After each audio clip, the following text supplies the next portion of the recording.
News for the Middle East, Central Asia, and South Caucasus region. So huge region. And again, it is my absolute delight to be here at the Qatar Pavilion at Davos. We've got a wonderful session ready for you.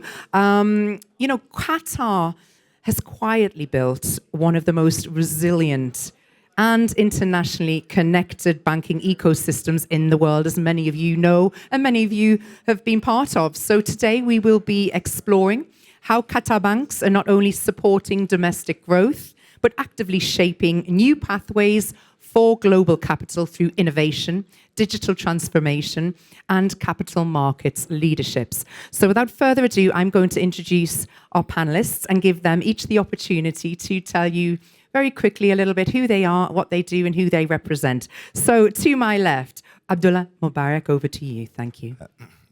Hi, everybody. My name is Abdullah Khalifa. I'm the Group CEO of Qatar National Bank.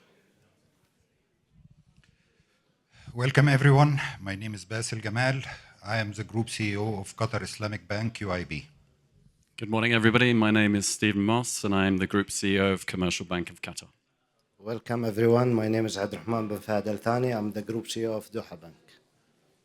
Thank you, gentlemen. Sheikh Abdulrahman, I'm going to start with you because you would like to open this discussion, introducing us to Qatar, about the Qatar rating and how it has also helped the market. I think, thank you, first of all, for you to having us here.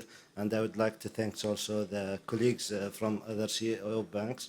Today, I will start about the credit of Qatar is one of the highest credit agents rating in the regions in the Gulf. This is helping a lot to the country. So Qatar have issued a lot of bond and sukuk. We are the lowest in the market because of the rating. Secondly, I would love to also say about the LNG. We have the highest production in the region, in the world, I mean. Today it's 77 ton, and it's going to be like around 142 by 2030, which help Qatar also to be more attractive for the investment in the future, and giving Qatar also more sustainability. As well, one more point I would love to add is the regulation in Qatar, helping especially for the companies. They allowed all investors to open their different company without to be owned by international, which is useful as well in the banking sector. Our regulation allowed us to open accounts immediately for the foreign, and this help Qatar for future. Thank you so much, Mr. Khalifa. QNB is one of the most internationally connected banks in the region. How does your global footprint strengthen Qatar's position as a trusted gateway for international capital? Thank you so much for the question. QNB today is in more than 30 countries in 3 continents. Our role today is a connector. We see ourselves as the financial ambassador of the state of Qatar. We build relationships, commercial relationships. And today, being based in a country with very strong fundamentals, we promote the opportunities that we see in the local market. Today, Qatar, one of its main pillars is diversification from oil and gas. So there are many opportunities that we see domestically that we're promoting to international investors. And being a leading bank in the region makes us a first choice for clients to build relationship. We know Qatar, we know the GCC and the bigger Middle East. And that's the big advantage that we bring. We know how business is being conducted. We can guide and support international investors to do their investments locally. And we facilitate also their investment. And the good thing that we have in Qatar today is Qatar is offering partnership. Qatar is willing to invest with international investments coming to the country and in different areas, be it technology, be it logistics, be it healthcare, be it education. So the country has so many opportunities to offer, and we promote those kind of opportunities. Thank you. This is a good opportunity for me to introduce the new boy on the block, if you don't mind me calling you that, sir. Mr. Stephen Moss. You're new to Doha. How are you finding it? Yeah, 5.5 months in. I've had the privilege to live and work in some amazing places in the world. I spent 14 years in Hong Kong. I previously worked in the UAE, and as I say, I've been in Doha for 5.5 months, and it's treating me very well. It's an amazingly easy place to live, especially this time of year. And from the colleagues on the stage to the regulator, everybody has been amazingly welcoming. And we'll talk a little bit about this later in terms of the business environment generally, but a fantastic 5.5 months. Great. Lots of exciting things to do. One of my staff members said to me the other day, it feels like you've been here forever. I wasn't quite sure how to take that. But positive, yes? I think it was positive, but very happy. Thank you. Well, building on from what Mr. Khalifa was just saying, in terms of international investment, what is the Qatar opportunity in your view for international investors? Why is it so attractive? So, I mean, this is very much an outside-in view because I've been in Qatar for 5.5 months, so with a little bit of local context. For me, international investors look at three major things. One, predictability, which is clearly a word I'm sure that's going to be spoken about a lot this week, but predictability, certainty of policy to start off with, and the way that regulation works. So Qatar in 2008 published its Qatar National Vision. Since then, it's had 3 national development strategies, and it's now on its 3rd for 24 to 26, clearly setting out the plan, how it's going. So if you read the Qatar National Vision, the 3rd version that was published a couple of years ago, it clearly sets out, honestly, where the country is against its targets, what it needs to do between now and 2030. So, and it's only 36 pages, so for me as the new boy, it's a nice read. So certainty of policy. From a regulatory perspective, there's a very strong banking system from the capitalization and from a regulation perspective, and a very accommodating, facilitating regulator. It's not, clearly if you do something wrong from a supervisory perspective, you're in trouble, but it reminds me of my time in Hong Kong and when I was in Asia, the MAS, CHKMA, very pragmatic regulator that you can go and talk to and will listen and will help. And as I say, if you get something wrong, clearly from a supervisory perspective, you'll be in trouble, but amazingly accommodating. That's certainty. From a business environment perspective, people clearly look for what's the business environment like, what's the ease of business. From an outside-in perspective, there's a survey, the IMD Business Survey, IMD Business School published a survey, World Competitiveness, and in 2025 they published the results, and Qatar was 9th versus 5 years ago it was 17th. So outside-in view, good competitive environment for doing business. And then Invest Qatar, we're clearly in the Invest Qatar pavilion. Having worked all around the world, people approach me saying, look, what do you think of Qatar? Should we base our business there? So I've contacted Invest Qatar a couple of times saying, look, I've got visitors coming. And within one night, it was like late at night, I WhatsApped, clearly with no business details in it, but I messaged somebody in Invest Qatar and said, I've got this person coming, can you help? And immediately came back, put me in touch with somebody who I put in touch with this potential party coming to the country. So very, very accommodating, welcoming, and action-orientated. And finally, opportunity. So third thing is opportunity. So as Abdulrahman said, you've got a country which is, just to add to the numbers, which is increasing its LNG output by 85% between now and the end of 2030.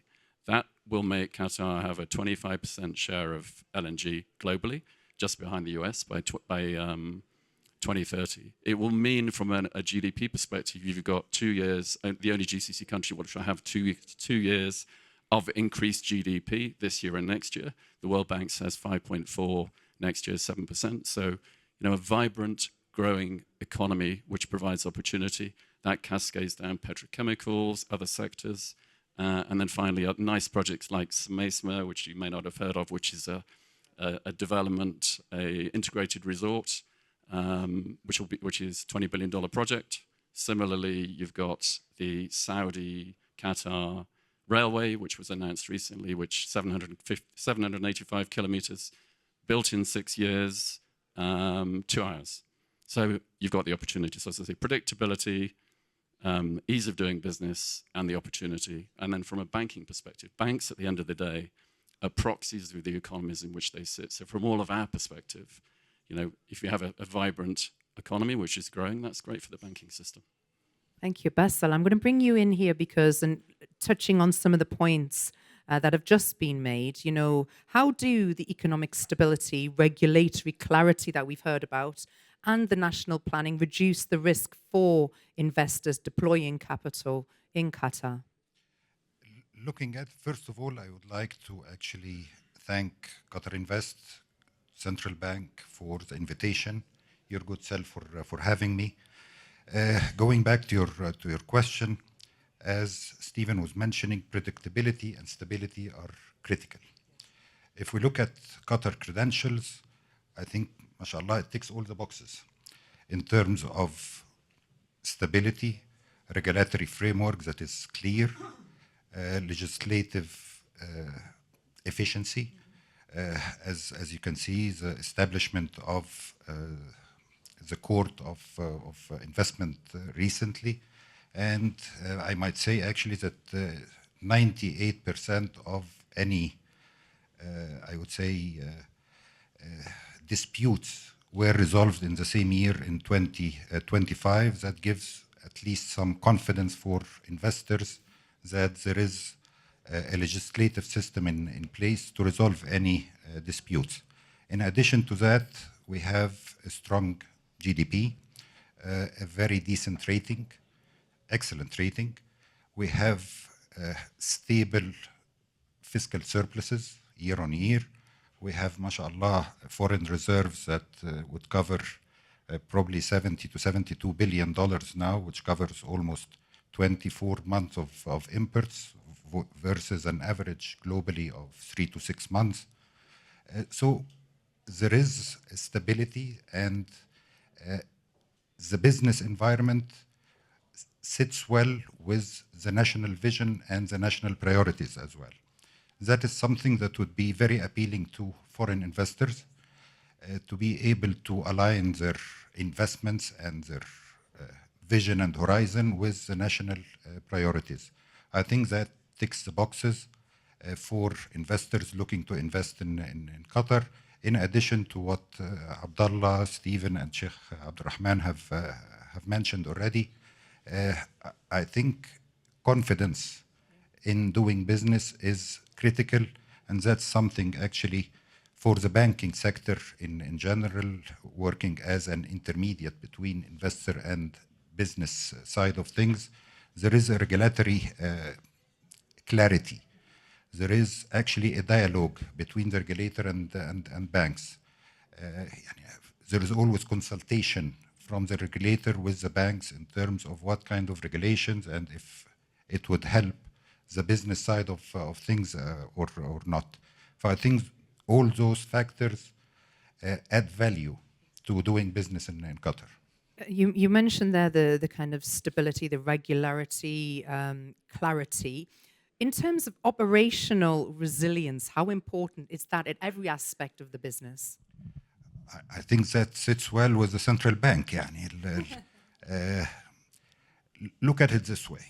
Qatar has, or the banking sector in Qatar, has withstood real-life shocks, not testing. We've seen many shocks in the past few years that the banks in Qatar, under the supervision of the regulator and the Qatar Central Bank, has withstood all those shocks in a resilient way. Qatar Central Bank actually makes it mandatory for banks as well to be resilient in terms of business continuity, in terms of disaster recovery, in terms of ability to do business under stress situation, whether it's liquidity and others. And liquidity, I think, is the most critical one. We've seen that in the past. And I'm happy to say that QCB oversight, the Qatar Central Bank oversight of these matters, has helped banks as well to develop their digital transformation, cybersecurity, and information security. All those are important for investors to be able to have seamless kind of transacting, whether in or out. We have capital and profit repatriation that's easily accommodated. So I think all that adds to the resilience of the banking sector under the supervision of the central bank. Thank you. Sheikh Abdulrahman, what emerging digital frontiers will shape Doha Bank's next phase of transformation? I think it's a very important topic that you raise related to the transformation of digital. I think everyone is working on it in Qatar. It's part of our mandate. When I took over the bank 2 years ago, was guided by central bank to put this in mandate and to follow their strategy. And the third strategy, they announced it 2-3 years ago. It is also, we did a 360 transformation inside the bank to ensure that we are aligned with the market, especially in the app. And one more point that I want to raise on our app, I think every bank here, we implement Fawran, which is also an excellent, I will say, digital payment internally in Qatar, very secured, very success with the number of customer use it previously. And I think today our banks are looking more into the AI. We are trying to implement it in the compliance risk as well to ensure this is also aligned with the business and the business future. We are carefully a little bit in selecting the right partner for it, for the future of the bank, to ensure that we did the right choice and the right mandate that we promised I will say the bank internally, the board or the regulator as well to do it the right way. Thank you, Stephen. This is something that commercial bank are very hot on in terms of innovation and AI and embracing it to make banking in Qatar more efficient. Can you elaborate on what you're seeing? I can and can't take for credit for much of this, clearly 5.5 months in, but when I joined, I learnt surprisingly that my now colleagues had purchased NVIDIA chips back in 2022. We purchased again last year the H200 NVIDIA chips, which is really surprising because not many banks around the world have these. Usually it's cloud providers. So that enabled the bank to experiment over the last 3 years, 4 years, and then we're using the old chips now in a test environment and the new ones in production.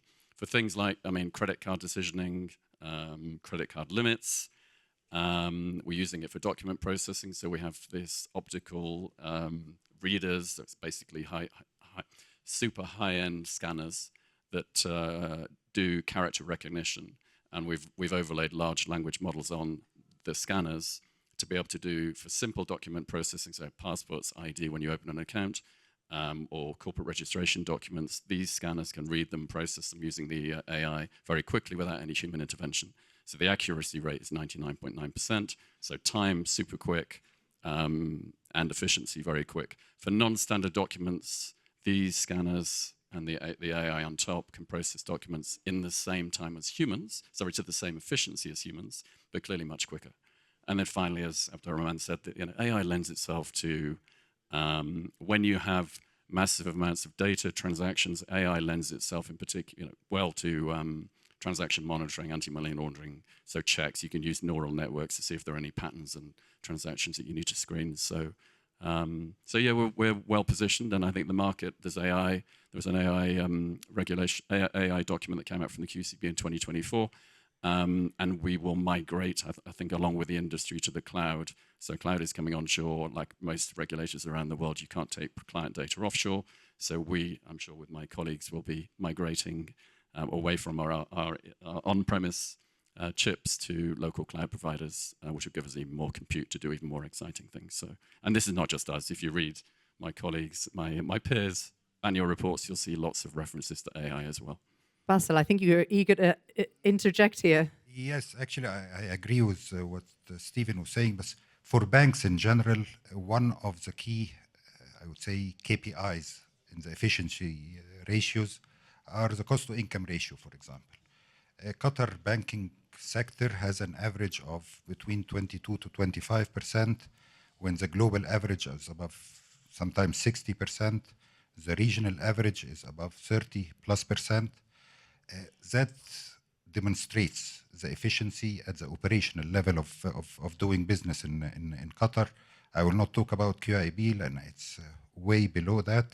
We're at 16.5%, which is very efficient. We're almost not paying staff salaries to reach that level. But in general, that's one of the KPIs that people would be looking at to test efficiency in the banking sector in Qatar. Thank you. Mr. Khalifa, we're going to move from the kind of AI, the buzzwords of AI, and we're going to bring in sustainability here. Tell us about the role of QNB's in terms of sustainable finance and attracting that international investment. What are your priorities? First of all, if I look at the state of Qatar, I think it's positioning itself as the leader of sustainable finance on the region. Financial sector have been aligning the reforms with the national vision. ESG today is not a choice. It's a requirement. By regulator, our regulator, Qatar Central Bank, have published the ESG guidelines, which banks have to follow. Our international investors are demanding more progress on the same direction. In QNB, we have embedded all the ESG criteria in our own strategy. So we have developed a full framework that today caters for sustainable finance. We have been one of the highly rated financial institutions in the region for sustainability. We have built around $10 billion portfolio today of green financing. We have issued, we're the first bank to issue the first green and the largest issuance in Qatar. We have focused on introducing sustainable financing products, which we have around 39 different products. We also encourage our clients to adopt the ESG criteria into their own investments or projects, where we give or offer a preferential terms for those who comply. So we are going in the same direction where the country is. And that have made it, or that have been perceived very positive from our international clients. A lot of international investors are coming to the country because of the compliance that we have today with the sustainable finance standards. It is an enabler for investment into the country. Stephen, I saw you nodding your head there. You know, when we talk about ESG goals, how important is it for you guys to make sure that this is actually actionable? It's not just hot air, you know, we're going to do this. Sure. It has to be implemented, yes? I mean, echoing Abdullah, it's not a choice. And I start using phraseology I used at the beginning in terms of policy, country-level policy, opportunity. From a country perspective, it's in the third national development strategy. Clearly, there's an innovation pillar that talks about agriculture, clean tech. The country itself has targeted investment in a 25% emissions reduction by 2030, compared to where it would otherwise have been through investments in green hydrogen, clean tech, etc. So it's not a choice, as Mr. Abdullah said. And all of the banks are basic. I mean, we did a green bond, a 225 million Swiss franc green bond in 2024, and we're mandated clearly under the why we raised the money to actually invest it accordingly in green initiatives. So not a choice, and it's embedded. It's happening. Yeah. Bassel, what makes Qatar's Islamic banking framework more attractive to international investors compared with other Islamic financial centers? I think what we talked about covers a big portion of that. Islamic banking is part of the banking sector in Qatar. Islamic banks or the Islamic banking balance sheet or assets represent around 28 to 30% of the financial sector balance sheet. There is, I would say, a correlation between Islamic banking and ESG from one side, in terms of ethical banking, in terms of transparency. when it comes to financing or when it comes to actually funding our balance sheets. There is clarity in terms of the regulations with regards to Islamic banking. There is, I would say, a legal framework that covers Islamic banking finance, and it's not as understandable in other jurisdictions as it is in Qatar, which makes it more appealing for international investors who would like to invest in Sharia-compliant assets to be available or to be present in Qatar in general. That all adds to the attractiveness of Qatar as a destination and for the Islamic finance in particular in Qatar. As I mentioned, stability, clarity are key for any foreign investor. Islamic banking actually allows that. It's not just Islamic banking is, people used to say Islamic banking is complicated and so forth. It is not. It is banking that goes Sharia compliant at the end of the day, with much more clarity and transparency versus conventional banks. That's what makes it appealing for a big part of the population in general. Thank you. Sheikh Abdulrahman, Doha Bank has been particularly active in capital markets innovation. So I'm going to bring the conversation back to that innovation. Can you share what you have achieved recently and how this supports Qatar's broader financial market development? Yes. Before that, I would love to continue. Of course, absolutely. Please do. I think I totally agree with Abdullah, Khalifa, and other colleagues that ESG is a mandate of the country 2030, as well as a mandate after putting the policy 3 years or 5 years ago from central bank. It became also a mandate internally for the banking sector. It is very important for us to continue and to implement it correctly.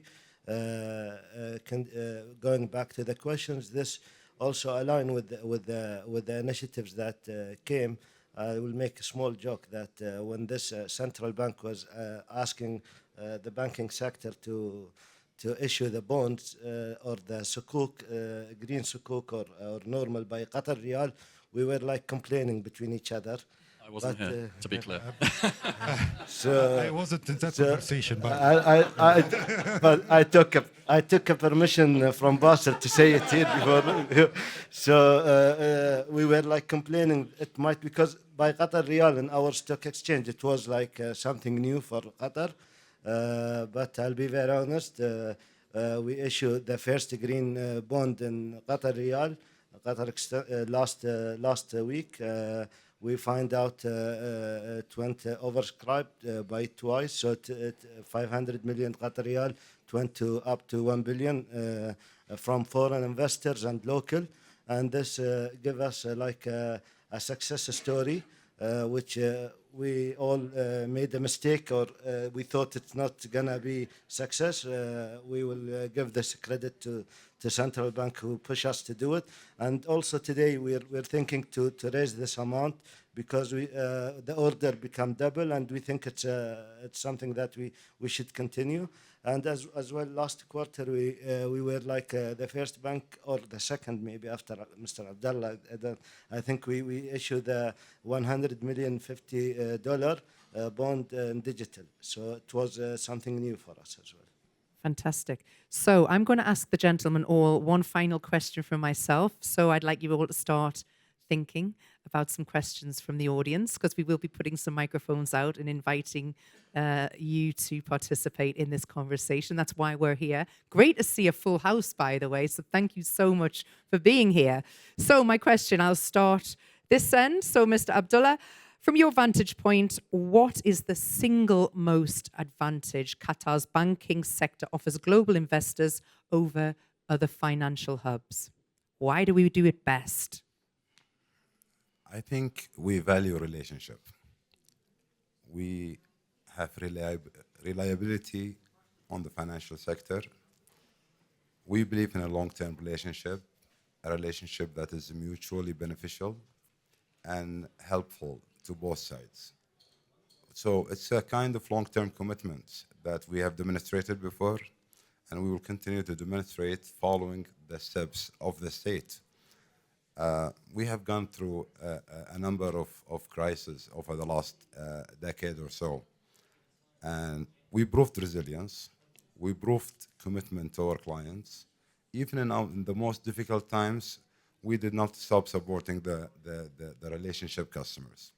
And I think that was perceived very highly by our clients, and we will continue doing the same. So reliability, I think, will be the main distinguish that the banking sector has in Qatar. Thank you. Bassel. I think adding to Abdullah's comment there, I think the banking sector or most banks are consumer-centric in terms of we develop and innovate in order to satisfy our clients. At the end of the day, we're not doing it for the sake of doing it. We're doing it for the relationship. It's a partnership rather than just a number or customer number. No, it's more than that. It is personal. It is a partnership at the end of the day. We support our clients in the good days and the bad.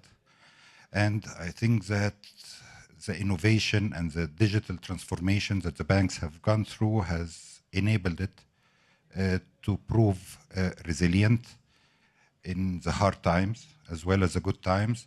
And there is, I would say, clarity in regulations that helps the banks help their clients within the regulatory framework. I think that's important as well. Thank you. Stephen.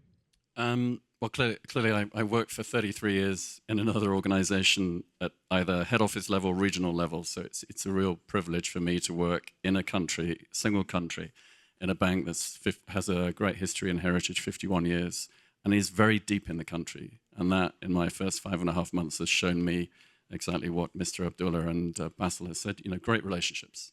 And relationships stand the test of time. So I've seen some wonderful relationships in the country and great affinity towards the organization over the last 5.5 months. And that's been it's been really, really nice to see. People want the bank to be successful, and they want the bank, and this is the whole banking industry, not just us, but it's the value of relationships, I think, is key. And as I say, echoing the comments, people remember the banks when you stand by your clients during tough times. So clearly, we have stood by our clients through tough times, and they remember that from my first 5.5 months in. So clearly, I've got to make sure they continue to feel like that. Thank you.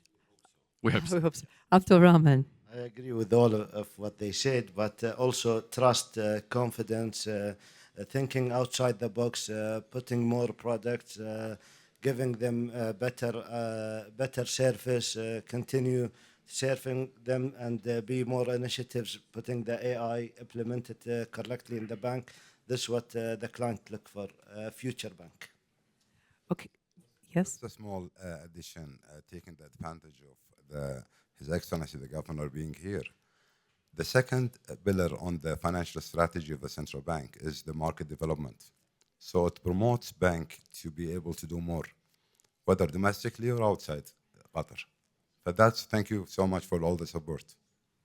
So, unfortunately, we don't have much time left, so we're not actually going to throw questions to the floor. I'm so sorry, but I do have one final one because we can be very quick, and then unfortunately we do have to wrap for the next session.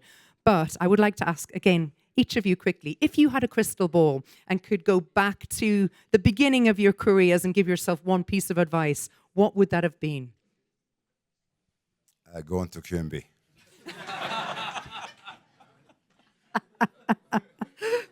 Bassel. Going back to QIB.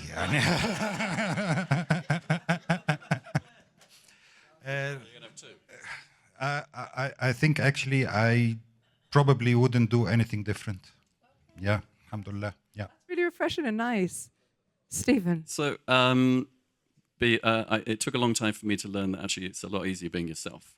So just be authentically you. It's a lot easier to stand on stage and do this stuff. than trying to be something that you think other people want you to be. So it took me a long time to learn that. That's something I wish I'd known a lot earlier, to be very frank. Great insights. Sheikh Abdulrahman. Continue building the best relation with our client and giving them and serve the clients as usual. Fantastic, gentlemen. Thank you so much. Ladies and gentlemen, please put your hands up for our panel, Abdullah, Stephen, Bassel, and Sheikh Abdulrahman. Thank you once again for joining us. Please enjoy the rest of your afternoon. Take the opportunity to network further, and I hope you enjoy your time here at the Qatar Pavilion. And Invest Qatar, thank you so much.